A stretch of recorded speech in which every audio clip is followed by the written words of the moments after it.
Okay, hello everyone, hello. So today I am going to my blog on a video that I found. It's named How to Make a Video Tutorial with Screen Castify. And this is an Google Chrome extension that I added to my computer in the office. And right now the classroom I'm in is the computer classroom. Right now we are looking at the computer classroom PPT.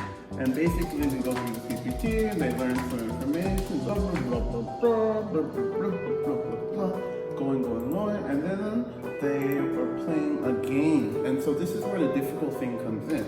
So basically they learn about like what to use the computer, blah, blah, blah, send emails, and it all leads out to the point of typing and how typing is important for them. And so this is one game that we have. We have this game and we have bits and bricks, and it's another game where they have to use some version of like coding that we do for them. So let's look at this now. So for them, they're going to see like different steps. Okay, I need to go to Google. I need to type in English. Type here, free typing games. Next, once you have it here, then you need to write it there. It's there. This is that. Now click on the game part. So many steps, you know. So, and these kids can't. Now, of course, they can speak English, but not very well. This is for our main program students, and this is the camp. And so we have a variety of levels of students that come here. We're like fourth grade, where they just started learning English in third grade, so they're very low. And in sixth grade, they've been learning for like 3 years. So here are steps, and tells them where to go. I'm going to click there, everything is like very step by step. We tell them how to do it, and it's helpful. But what I did was I made a video of how to do the bits and bricks class and how to get through it, and so I'm hoping to put it. Hi, my name is Sam Carey. I'm a public school teacher in San Francisco, and this is my YouTube channel for the new EdTech Classroom. In this video, I'm going to teach you to use Screencastify to create simple tutorial videos for your students. Making your own tutorial videos might sound like an advanced technique, but with Screencastify, you can easily create your own tutorial videos for free. I used to dread the day when I would roll out new technology programs because my students would have a million questions and I would find myself crazily running around the room trying to problem solve everyone's issue. Now, using tutorials I make with Screencastify, I've pretty much entirely eliminated that issue because students can work at their own pace. Plus, posting tutorial videos to Google Classroom is a great way to keep parents in the loop about the programs you're using in class.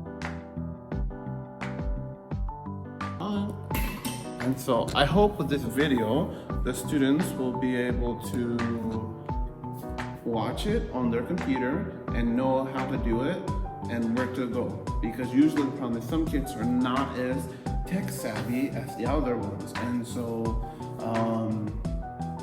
in chapter 7 that we read and it talked about human development and how technology is developing.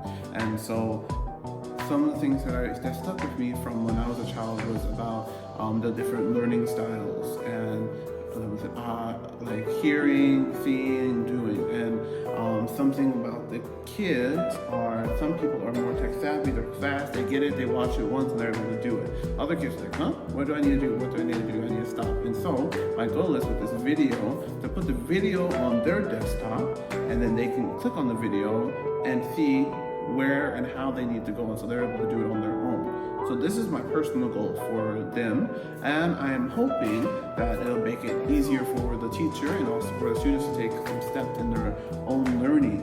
And so when I watched this video about this screen sharing, screen casting thing and making a video, I didn't do that before, which just as I showed before, just step by step, and then you have to go back, and sometimes you try to do it as a group, but then people, or you have to help one person, and then it takes away from everyone else. And so this way, you're the person there trying to help and like move the class along, guiding them, and then you can help individual kids if they're having problems. But if the other kids, they watch it and they get it and figure out if they're playing it, it's better for them instead of having to wait. So I thought this would be beneficial, and that's why I made it for our class. So I was very happy when I got to see the video on it, because it helped teach me how to do it. And I watched the video and I was able to add the extension to my Google Chrome and be able to show a screen sharing of me doing it. Because like if you show the phone while you're doing it, it becomes like very blurry and there's like lines on the monitor, and so it's not beneficial. So when I saw that, was really good. And it also doesn't just work with Google Chrome. You can also like the whole desktop and record the whole desktop. So I thought that was. You need to turn left. Boop. No, you need to turn right. So you'll turn right once. Then you're there, and then you're gonna go straight 1, 2, 3, 4, 5. Then you can go straight for 5 times. Boom. Then you should be here. Turn right again. Boop.